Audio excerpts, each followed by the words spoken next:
It's Wednesday night, and you know what that means? Just a bit outside radio show live on the air. A little bit late, but that's what the holidays are for: sleeping in and taking your time. You got Mark, you got Keisha. Keisha, how's it going? Hey, it's Turkey Week, so I'm doing good, bruv. Doing real good. Oh yeah, I think we talk about Thanksgiving and the meals and everything every single year, the best foods and everything. But what are you looking forward to most on the table this year, on the plate? Um, I'm a mashed potatoes girl, Yeah, so that's usually my fave during the during the time.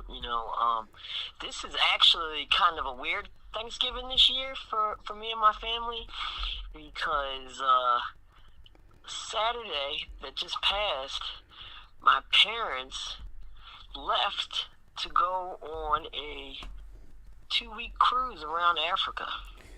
I mean that's amazing for them, but then it's like Thanksgiving, where are you gonna go? What you gonna do? Right, they basically told us to fend for ourselves this year. So, I'll be bouncing around and collecting plates. So that should be fun. Hell yeah, hell yeah. You know, But we have our Facebook memories that pop up and everything, and go back to that very first year we were at BXR and had that Thanksgiving feast invitational where we invited people, and I had brought the mashed potatoes, and you just now saying like you're a mashed potato girl. Like I realized I got high praise from you that night. oh yeah, man! Now wasn't that a great show? We had the fried turkey and everything, man. It was awesome. Oh yeah, yeah. Your dad did it on his birthday too. Yeah, Yep, yep. good Pops times. always comes through. Oh yeah, except for this year. Yeah, no shit. But it's exciting week in the realm of sports. This week we got football, we've got college basketball in full effect. I've been watching college basketball all day. The NBA in-season tournament has started, and it's a good week for sports fans. Oh yeah. And like you said in previous shows, we always talk about food and that sort of thing. All the Thanksgiving controversies, Thanksgiving family battles, which I'm pretty sure this year is probably going to be a turn up at a lot of households across America, Oh yeah. especially coming off of the election and whatnot. So let me first say, everybody be chill this Thanksgiving. Okay, let's not talk politics at the dinner table. Get your drink of choice, whatever Yeah, relaxes get your you. drink of choice, chill back, cut the TV on, and enjoy your family members, man. Let's take a break from discussing politics and religion and whatever the hell we like to fight about over during Thanksgiving dinner. I want to have peace on earth. At least peace while you're eating your plate. Right, right.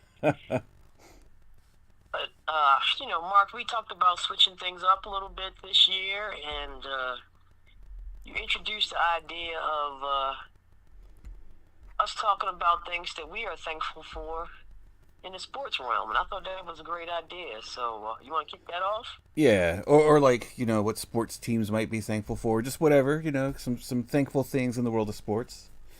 Um, I'm gonna cheat because want to keep it.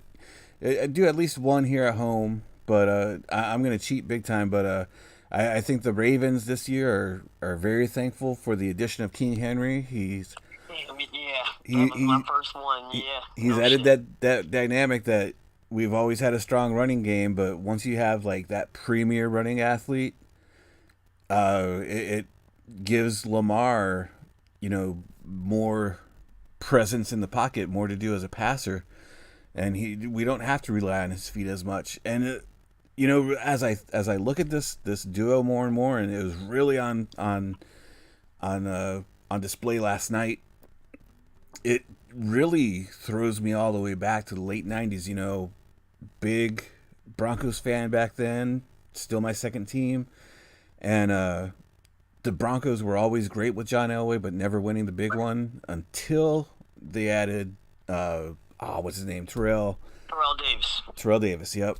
Like, once they got that running game, bam, 2 Super Bowls in a row. Hell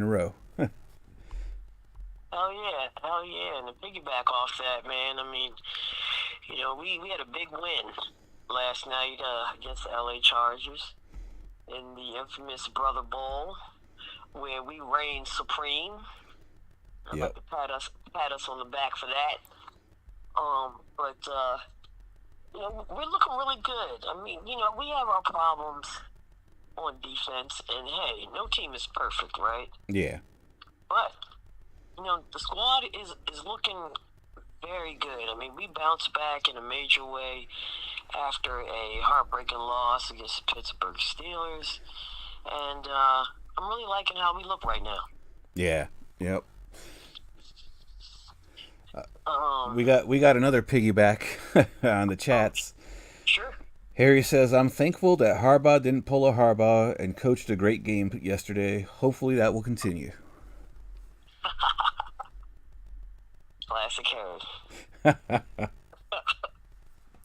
I'm going to give mine. My first one, well, really my second one, because I totally agree with you about King Henry. I mean, just what a great addition to the Ravens. But I am thankful for, and I'm pretty sure the Memphis Grizzlies are also thankful for the return of John Morant.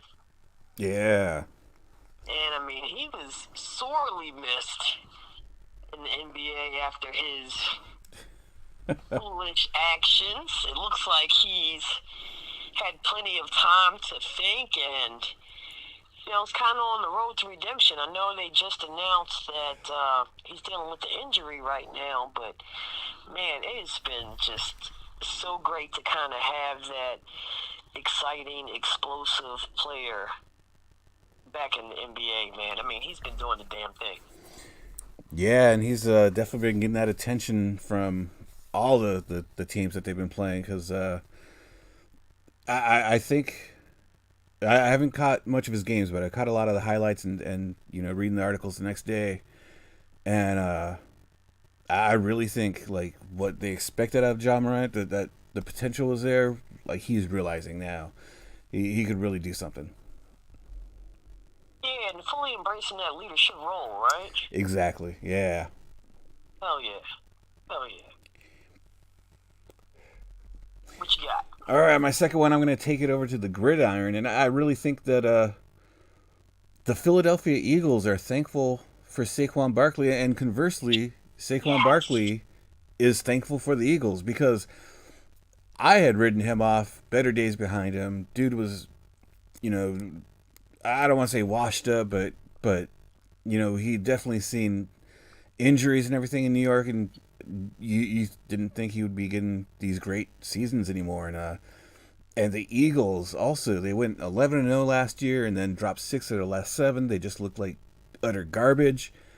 And now look at them. I think they're like 9-2 right now. And that is correct. Yeah, they are. Correct. And you know what? That was another one. We're 2 for 2. I had that as well. And, not only is the Eagles thankful for him, but, hey, man, let's just say that football, the NFL is thankful for the running backs, man. I mean, they're coming back in a major way this season, I feel like.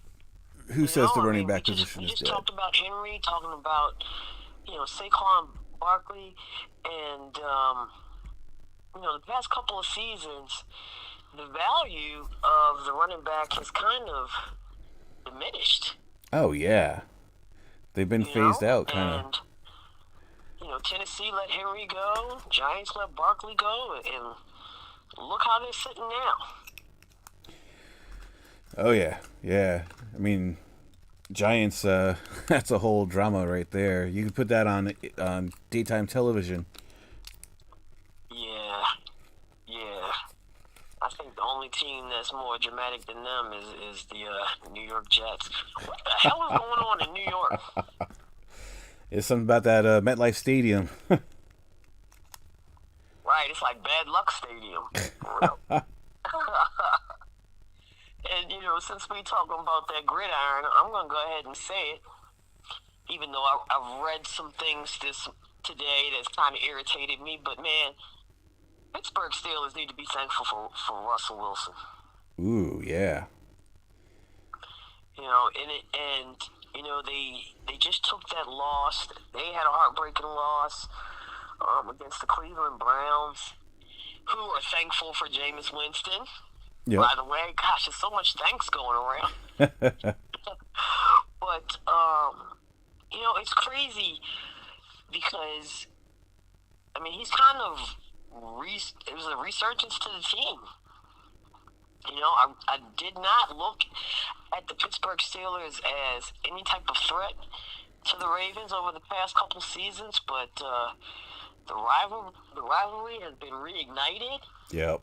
And Pittsburgh is doing really well. I hate to say it,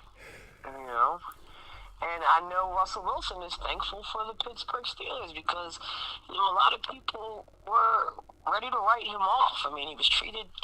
I felt like he was treated terribly in Denver, and it just looks like in Pittsburgh they were a match made in heaven, man. And today I was reading that after this one loss against a divisional opponent who also beat the Ravens, talking about reigniting the quarterback controversy. Really? Yes. Wow. And I'm like, man, how unappreciative can people be? Because, he's led them to first place in the AFC North, and they've got to be, if not top 5, top 10 team in the league right now. Oh, definitely. Yeah. They, yeah, I even questioned Russell, but especially that game against us. But yeah, Justin Fields, no disrespect to him, he's done well in his appearances, but Russ has definitely shown like he's that leader that he was in Seattle. Absolutely. And I think he's okay with embracing the role that he currently has with the Steelers. They've been kind of doing this, bring Fields in special situations, and kind of mixed results with that. But the numbers don't lie, and the record speaks for itself. Yep. So, yeah. So definitely, good look with Russell Wilson. Got any more thankfuls? My third and final one. I really don't feel like there's much we could say on it, but just because we recently talked about it, like in the last month and a half. But I know going back over to the ball diamond, the Los Angeles Dodgers are thankful for Shohei Ohtani. Oh hell yeah! That's a huge one. They've been right up there, picked to win every year it seems like, and they just never could get it done until that pandemic season, which I don't know if you want to call that a real championship, but they finally did it once they got Ohtani. Hell yeah! Big things out there in LA. Big things. That's good. That's a nice little list we came up with. I like that. Yeah, you got any more? I only had those 3. All right. Well, Harry's chiming in again, and I think this is a good transition. He says he's thankful for women's college basketball. Notre Dame and UCLA showed it's not just South Carolina and USC that are going to dominate. UConn and LSU got scares too. Perfect, and absolutely. I gotta say, I'm thankful for women's college hoops because I think we are in for one hell of a season, man. Hell of a season. And you know what? South Carolina might not look at it this way, but they need to be thankful for that loss. Yep. Because they had a 43-game win streak, I believe.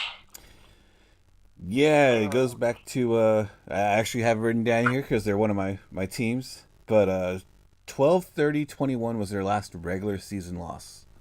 Holy crap. Yeah. I think you got to go back to the national championship of the 2023-2022 season. Word. And, by getting that loss, to me, I feel like that alleviates a lot of pressure because, when you're unbeaten, people are going to expect you to continue that streak for, as long as possible. And that can create a lot of pressure for not only the coach, but the players. But now you got that loss under your belt. You can reset and start up a whole nother streak, man. Yep. The loss knocked South Carolina down to... like number 8 or 9, I want to say. Was it that? 4 or 5. I thought it was even lower than that. Let me see here. South Carolina, yes, number 4. Oh, okay. Yeah, they knocked them down to number 4, and like I said, stopped a 43-game win streak, and with the win, UCLA stopped a win streak of their own. They were 0-20 against first place teams. Wow, that's a long streak. Yeah. And I believe, and they are also currently ranked number 1 in college basketball, and I believe this is their first time getting a number 1 ranking. So, major come through, big ups to UCLA, and it makes for some very interesting basketball moving forward. Oh, for sure. Yeah, I mean, UCLA, both Southern California schools always big, but UCLA men's basketball obviously always the bigger story. Last year they did really good, 27-7 record. Yeah. But to get that first Southern Carolina loss in 43 games or whatever, that's just a notch that kind of makes them like the marked team now. Hell yeah, they definitely got the target on their back, and we have a lot of. I mean, the season is still fairly early, right? I mean, at most we've got 6 games for some teams, but we have a lot of undefeateds. Yeah. Right now, I mean, we've got UCLA, we've got UConn. We all know about Notre Dame, LSU. Coach Kim's still going strong. Maryland, who's sitting at number 10, and I also feel is that they're in a good spot at number 10. Yep. They're in a good spot. If they can continue to win, they can break. They can break into that top 5, and we always have a soft spot for the home team, and historically Maryland has done pretty well in women's basketball. So they'll be licking their chops to break into that ceiling and get into that top 5, and I think they'll have a pretty good opportunity in the month of December. Definitely, yeah. Like you noted, there's a lot of undefeateds, and as I was looking through stuff, there was a school I kind of took note of, and I kind of wonder if it's their strength of schedule that is keeping them out of the top 25, but I think as this women's college season progresses, I'm going to keep my eye on Minnesota. Minnesota is 7-0 and unranked. Holy crap. They're not going to play their first ranked school of the teams that are ranked today. Other teams might get ranked before. But as of now, the first ranked team they play is on January 5th. So they have a lot of games, a lot of games going until competition goes. They've got to have the easiest schedule out of anybody. Yeah. But, once like February comes, they get 3 ranked schools under their belts and more to go as we progress towards March. Then we'll see if they're legit or not. Yeah. Lots of opportunities for them to make a statement and plant their flag. Yeah. The Big Ten seems to be the place where women's ball right now is just wild. They have 8 of the top 25 schools. Yeah, and we can't forget UConn, right? Yeah, of course. Coach Gino had a great week. made his mark as, I believe, the all-time winning coach, most wins Yeah, in something women's like that. basketball. Yeah. And we know, I mean, they've had their share of streaks as well, right? And I think they had everything on lockdown till Coach Don Staley came onto the scene. You know? But yeah, man. I mean, I feel like we're in for another great season and another great tournament as far as women's basketball is concerned. Um, you know, I kind of feel like, now, let me know if you agree with me on this, okay? I kind of feel like South Carolina is kind of on that Las Vegas Aces journey. Ooh. Yeah. I know, which, you know, I mean, we all know how everything ended up for the Aces this year, and, you know, if they are parallel, then that doesn't mean great things for South Carolina, but, I mean, it kind of has that same feel. I mean, having things on lock for 2 years straight, and then, you know, you drop that first game, you show that you are very immortal, and everybody's going to be looking at tape. Everybody, you know, every league is a copycat league, right? Yeah. So everybody's going to be trying to, you know, put their pieces in place to keep them down, man. And you know, I'm just really excited to see how, not just how South Carolina responds, but you know, the other teams as well. Yeah. Yeah. If I remember right, South Carolina last year was the first team to ever go undefeated to win a national championship. And like that's women's basketball is hard to stay undefeated in. It's crazy. Oh yeah, oh yeah. Are there any other teams that you've had your eye on? I mean, I know we talked about USC, we talked about UCLA. Uh, that's pretty much it that I was looking at. I mean, we hit South Carolina, UCLA. Yeah, Yeah. yeah. You know, we got Paige back, we got Juju back. You know, it's gonna be a lot of fun this season. I'm looking forward to it. Oh yeah.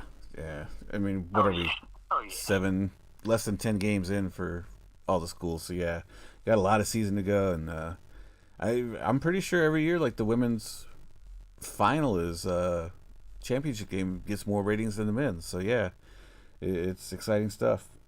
Yeah, especially as of late, right? Yeah. Hell yeah. Oh yeah. You want to talk? Who we got? What else we got on the menu here? You want to talk a little college football? Yeah, let's talk some college football. Okay. First things first is kind of like the big breaking news of the day. Oh, did they announce the bracket, like the prediction? No, I was going to talk about North Carolina firing their football coach. Oh, I saw that. Yeah. That's pretty wild, right? I mean, they were off to a pretty hot start, and I don't know, they just looked really bad these past couple of games, and apparently it's going to be the most sought after job in college football right now. Yeah. They've got a lot of people lined up, and it'll be interesting to see what direction they go into moving forward. But let's talk about the big teams, man. Um, which squad have you had your eye on in college football?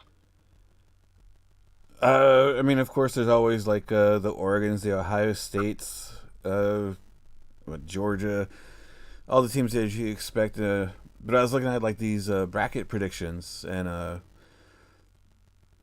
there's some good stuff going on. You got Texas down there. What is it? The SEC, and they are playing Texas A&M this Saturday. First time they had a really big rivalry, and then Texas left to the SEC. Texas A&M's finally joined it, and both teams are ranked, and a lot of people are saying like this is the real SEC championship. uh, so I think that's going to determine a lot for. I think most people favor Texas, but that's going to be a huge game.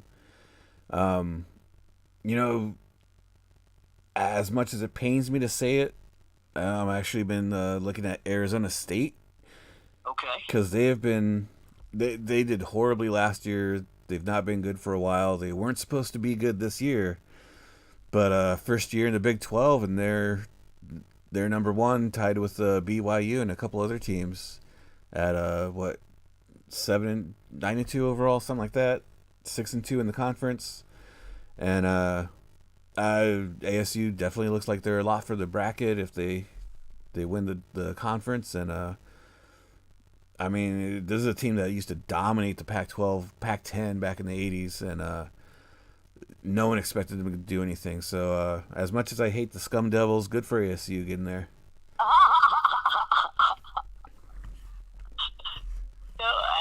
I want to give a couple shout outs. One to Oregon. Yeah. Ranked number one. Only undefeated team left. First year in the Big Ten. Yeah. Yeah. And, in the early 2000s,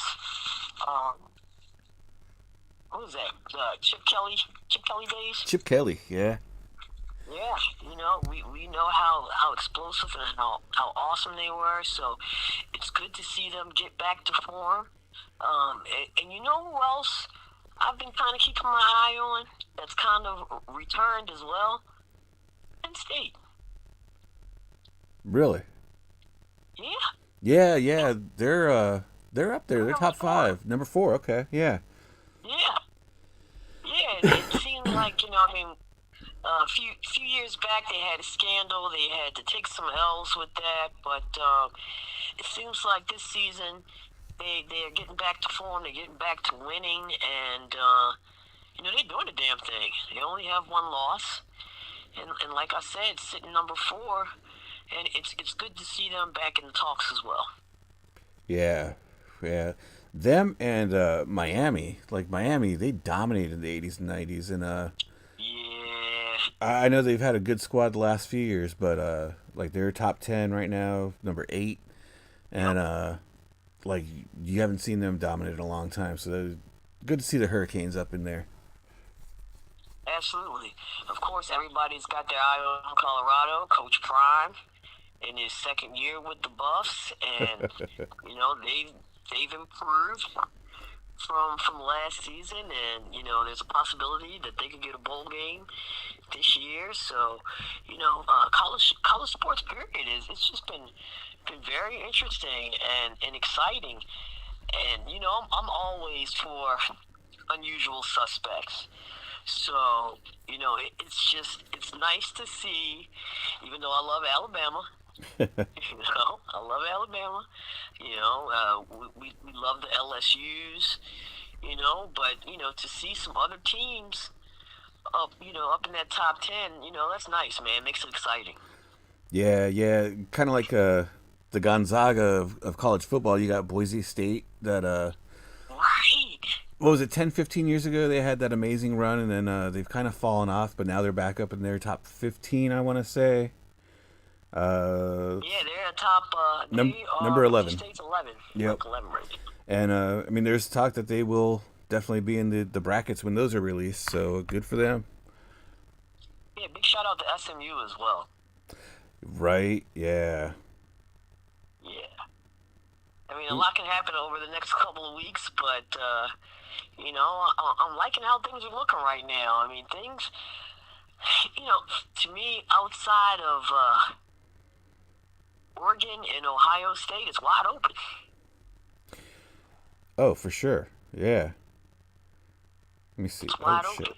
And, we talked about, we really didn't talk about it, but we made mention of the new playoff kind of format. You want to talk a little bit about that for some of our outsiders who may not know the details? I would love to if I understood it fully. But, in the past, they've always had like a 4-team semifinal tournament thing. Now it's 12 teams, so 8 in the first round, 4 teams get byes.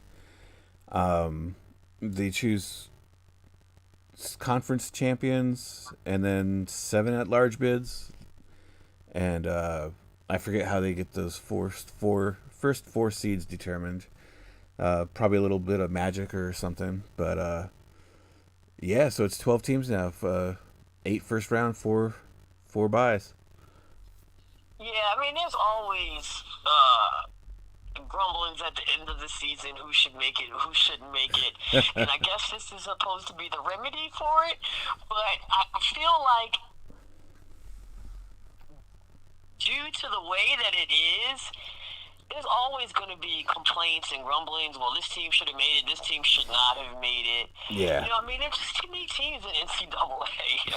You know, you're never going to, in my opinion, unless you do like basketball, which is basically impossible. Oh, for sure. You're never going to be able to, solve that problem. Yeah. Could you imagine a 64? They'd have to end the season in like mid-December at least to Right. to get all these bowl games That would in. be kind of awesome, though. 64 team free for all. Right. Can you imagine that, man? That would be kind of awesome. It would kind of be great for the Cinderellas. Yeah, I was just thinking that, like, if we had that type of tournament type setup, man, with injuries and the end of the season and everything, man, that would make for one wild ending to a college football season. Right. Yeah. Hell yeah. But, like I said, in the next couple of weeks, there's a lot of football that's left to be played, and, those rankings could shake up in a major way. Right now, Oregon's got the target on the back. Their next opponent is Washington. All right, they play Washington. Looks like what's today? Today's Tuesday. So yeah, they play Washington on Saturday, primetime game. Washington did really well last season, and this could be a good matchup. I'm not gonna jump out there and say potential upset game or trap game, but it could definitely make for an interesting game. Oh yeah. I mean, Washington, they might be not where they were last year, but they're definitely looking to play spoiler if they could. Hell yeah. All right, let's move from the gridiron, and what do you want to talk about next? We got a little time in. Oh shit! All right, we got a little time for basketball. Yeah. Okay. All right, cool. Like I said, with the NBA, the in-season tournament is in full effect. Those games go down on Tuesdays, and Fridays, which I just will never understand how they came. That is just so bizarre to me. But yeah, so we got some games going down tonight. Two games that I have circled. We got the Bucks and the Heat.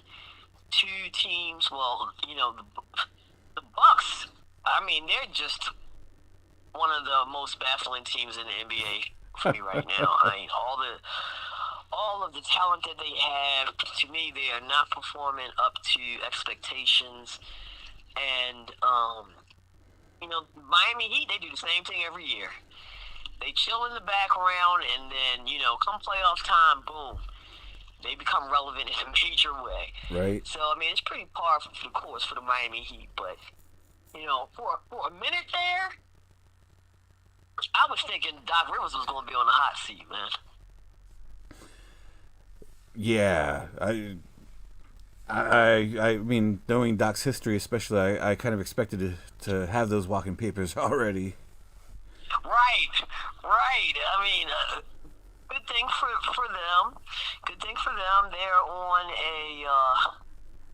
they're on a little winning streak right now. They got a 4-game win streak going. So I mean, I don't know if that's enough. Well, I mean, he clearly still has his job, but Doc Rivers can breathe a little easier. But I mean, last week they were even talking. There were rumblings about Giannis possibly wanting to leave the Wow. Milwaukee Bucks, and they were in a lot of trouble. So it's good to see that they're kind of righting the ship. Right now they're beating Miami Heat 44-32 without Giannis. He did not play tonight. He didn't suit up. So that's pretty cool. The game that I am most excited to watch tonight, of course, is Lakers and Phoenix. Phoenix is another team that's a little puzzling. They are barely 500. Their big three is still fragile as fuck. I mean, it's like you cannot get those brothers on the court at the same time for some reason. I mean, it's crazy. Bradley Beal. I'm a Bradley Beal fan. You know how much I loved him when he played for the Wizards. I was sad to see him go, but it just seems like that dude can't get right. Maybe it's the heat in the desert. I don't know. Oh no! I mean, he has played like minimal games, and they did a lot to get him, and I just don't feel like it's paying off dividends that they were expecting. Definitely. Yeah. Like I said, they're 2 games over 500. They're 9-7. Lakers are 10-6. I feel like a pretty decent start for first-year head coach and JJ Redick, and I think that'll be a very interesting game. I'll tell you what, Anthony Davis is having a kick-ass start, dude, to the season. I mean, I don't know if he's drinking some of that LeBron James juice. I don't know what, but he's just been playing fantastic, man. Without AD, they would be lucky to be 6-10. Yeah, I mean, he's averaging 30 points a game, dog. 30 points a game, 11 rebounds. I'm just wondering how long he'll be able to keep that up, and if he'll be able to stay healthy, because we all know he's had his share of injuries as well. But just like you said, I mean, he's the key piece. LeBron gets a lot of the accolades and gets a lot of the hype because, at his age and the stage in his career, how fantastic he's been playing. But man, Lakers need to be thankful for Anthony Davis as well. Yeah. As thankful as they are for LeBron James, because I mean, I totally agree with you. Without them, I don't even think they'd be 500 right now. He's getting a double helping of stuffing on Thanksgiving. I hope he takes it easy this Thanksgiving, because we don't need no injuries. All right, so AD, take it easy. Put your feet up. Eat some good turkey. Eat some stuffing. Have a beer or whatever it is that you like to drink, man, and get that well-deserved rest, man, because you have been a workhorse, an absolute dog for the Los Angeles Lakers, and I'm happy to see it. I'm happy to see it. I mean, I feel like it's made JJ Redick's transition into head coaching, very, very easy. It's not like the Lakers, and let me choose my words very carefully when I say this. It's not like they're a problematic team. Yeah. Because you already have a lot of built-in leadership with LeBron James, and I mean, we all know. I mean, we call him Le GM, Le Coach. I mean, he basically runs things at the LA Lakers. But when you have AD performing as well as he has been, and LeBron James keeping that momentum, it makes it real easy for a first year coach. Yeah, I mean, for all the hell he was catching, getting the job, and you know LeBron's pet project. Uh, yeah, JJ Redick has to be very thankful for AD right now. Hell yeah.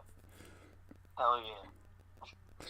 Hey, Any other teams you got your eye on? well, you know we've talked about them so many times already, but the Cavaliers, man, they finally got that first L, but it was only by 3 to the Celtics. Like this team's looking good. They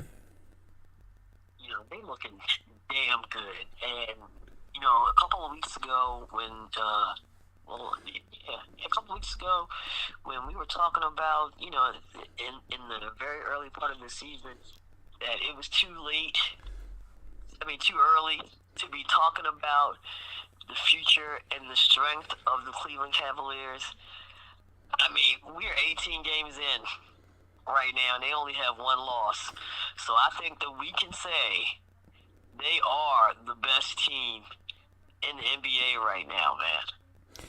And it's just mind-blowing because at the beginning of the season, nobody was talking about the Cleveland Cavaliers. Hell yeah. Nobody. And they have just been in full effect this whole entire time. I mean, they average 123 points a game. Their point differential is plus 12.3. I mean, the stats are just mind-blowing. And what makes it so great is, they're a blue-collar team.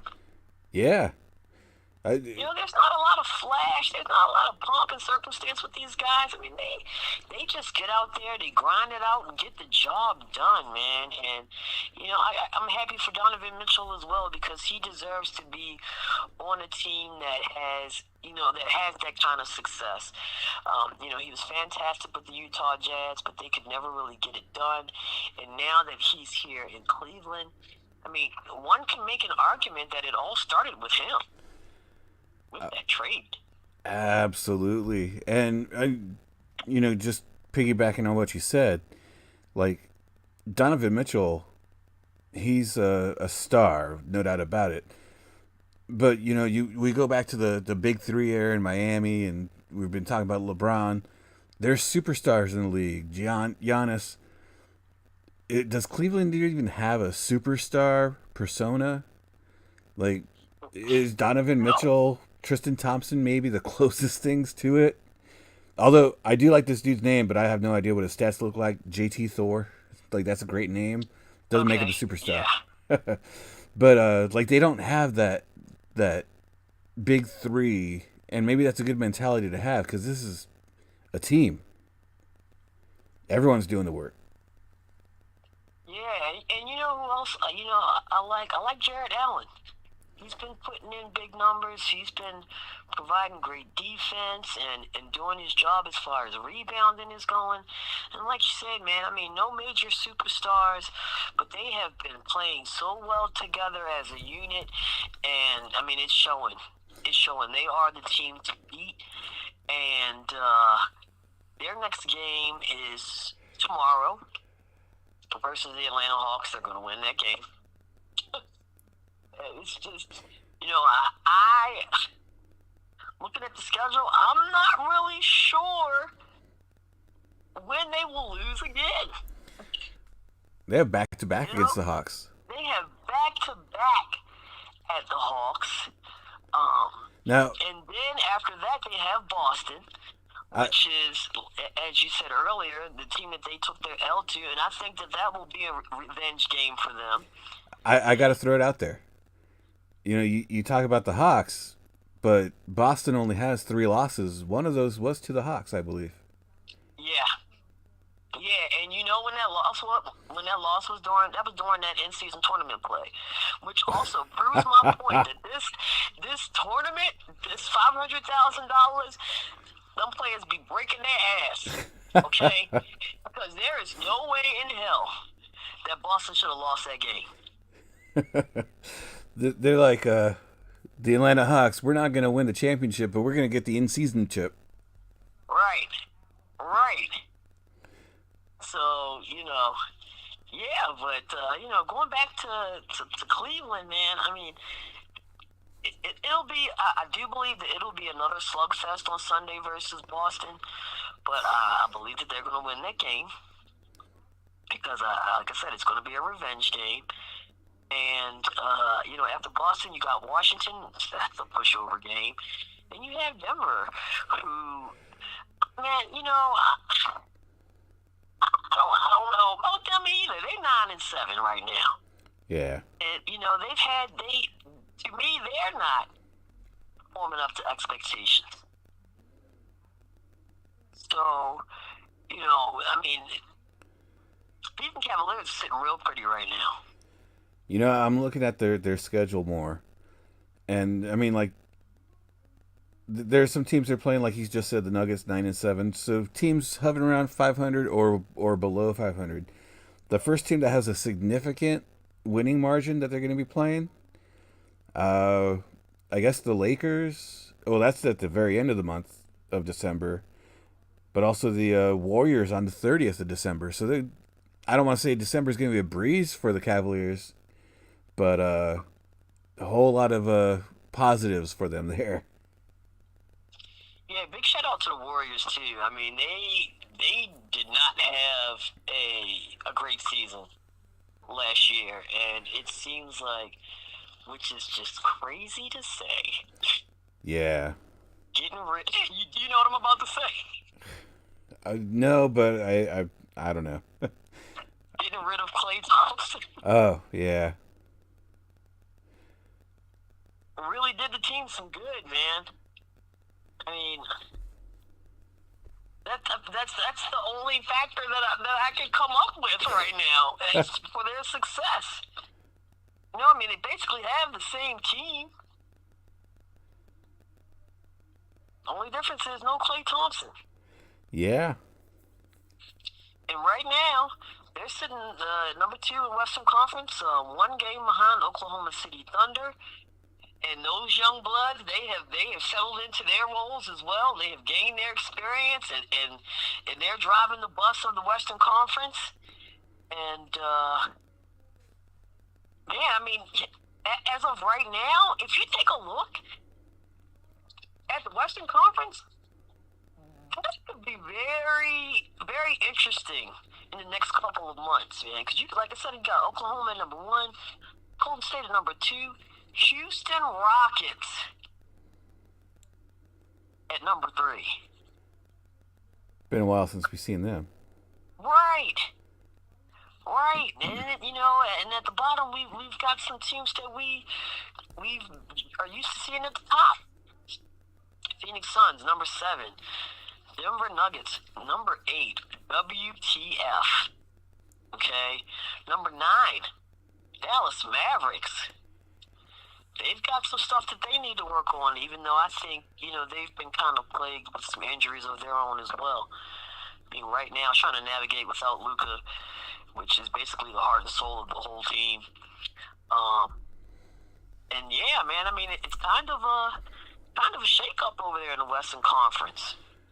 Yeah. I mean, Sacramento, they did pretty good last year, if I remember right.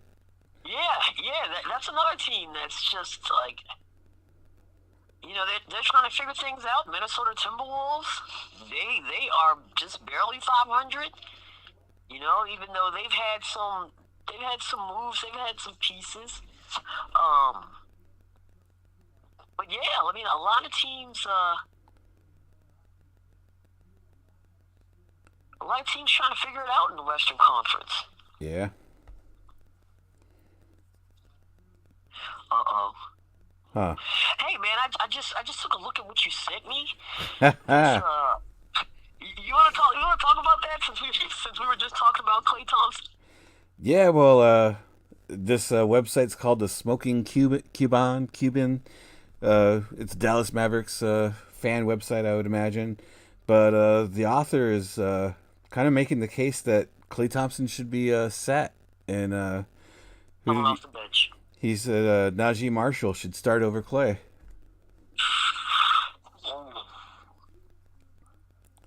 Man, I just feel so bad for Klay Thompson. I'm a Klay Thompson fan. I call it, that's my Jackie Moon guy. And it just feels like he has just not been able to rebound from that injury. Yeah. It's just been downhill, and for somebody that played, so great. Let's not forget, he was the other half of the Splash Brothers. Yeah, right. Okay? He was very instrumental in the rings that they acquired during his time there, and it's just like such a rapid decline over the past 2 seasons. Yeah. And I just hate to see such a great basketball player go out like that, man. He's got to be thinking, even though I haven't heard anybody say it yet, but that retirement bug, it's got to be sitting on his shoulder. Yeah.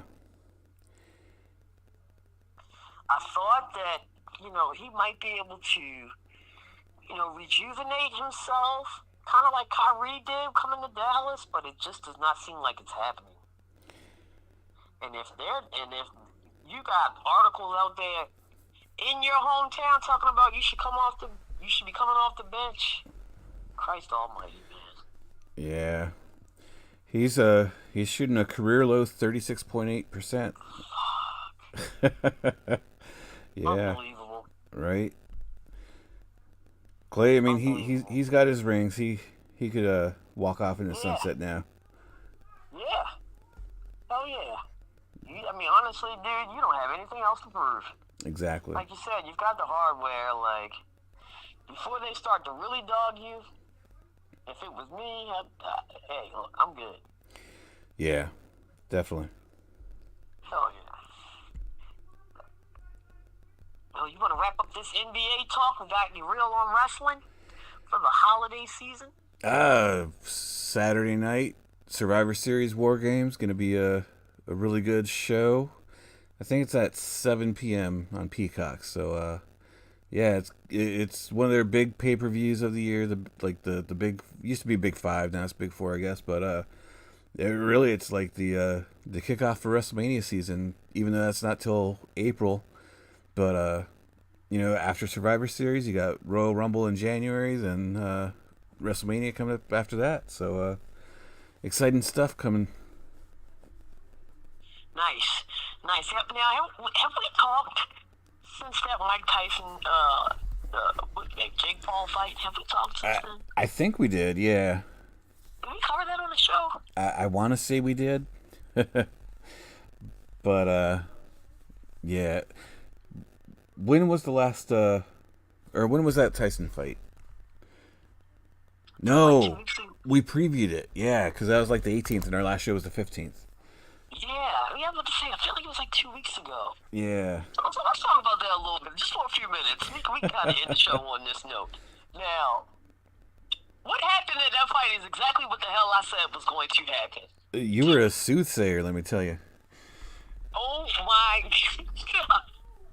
I don't know about y'all, but if you get past the whole Netflix debacle, like, they better get that streaming shit locked down by Christmas time. I'm gonna tell you that much. But from what I was able to see, Christ, after like the second round, I was ready for him to get out of there.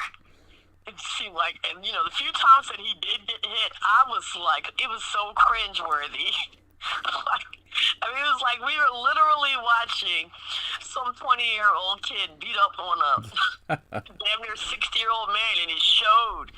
It really showed. There were a lot of people out there talking about his little Mike Tyson's videos and stuff that they had put out prior to the boxing match. But man, like I said, what I said was going to happen, that is exactly what happened. And I hope he never gets into the ring again. Yeah.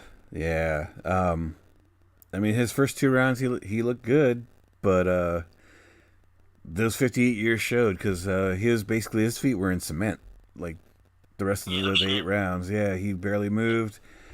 And, he could probably go out there and box another 58-year-old and look amazing, look like the Tyson of old, but that's, against a 27-year-old, there's no way. Yeah. Yeah. And I'm I'm so glad that Paul didn't knock him the F out because he really could have if he wanted to. Because that would have completely broke my heart. But, Paul was a good sport about it. You could tell at the end of the match, he kind of bowed down because, hey, Mike Tyson is still a GOAT of boxing. Yeah. Let's not, leave the legacy on that last boxing match. Okay? Yeah. He's still one of the GOATs, for real. But man, yeah, and let's just stop. Can we stop putting anybody over the age? Let's put the age at what, 45? I don't want to see anybody enter the ring after 45 years on this earth. I don't know. Yeah, these exhibition matches, they could be fun if like against inexperienced guys or like not professionals. Jake Paul, he's not a professional. I guess it's a professional fight, but he's a trained boxer. Like, I don't like the Paul brothers. I think they're despicable for other things that they've done. But Jake Paul has dedicated himself to training as a boxer, so like he's got the skills. There's no denying it. Yeah, they're big D bags in my book as well. But is there anything else you want to ramble off before we sign off for the week? Nothing I can think of. Just everyone enjoy your cornucopia of Thanksgiving goods and enjoy the football on Thursday. Yes. Everyone eat, drink, and be merry. Baltimore, yo, you know how we end this show? Spread love, yo. 'Tis the season, and I am going to say it again. No politics talk at the dinner table this year. Aww. Let's keep it peace. Listen, wash your hands, wash your ass. You know all the things that we say. Listen, I am Keisha, and on the other end of the line is my favorite slice of pizza, Mark. And we are just a bit outside. Come on, Mark, hit me with the gobble.